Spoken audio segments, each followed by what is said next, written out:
Hey and what's up guys, in this video I'm going to show you how to make your TikTok videos private, like videos private. So basically what you need to do is you need to go to your TikTok app right now,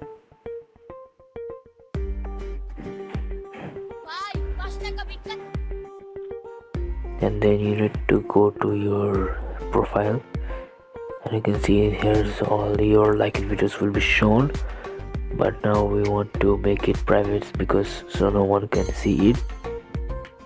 So go to the three line button, now go to privacy and scroll down, and you can see an option called liked videos. Click on it and you can see there is two options called everyone and only me.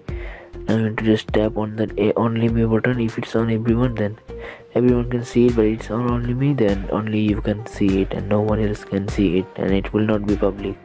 So that's how you do it. Thank you so much for watching guys. I will see you in the next video.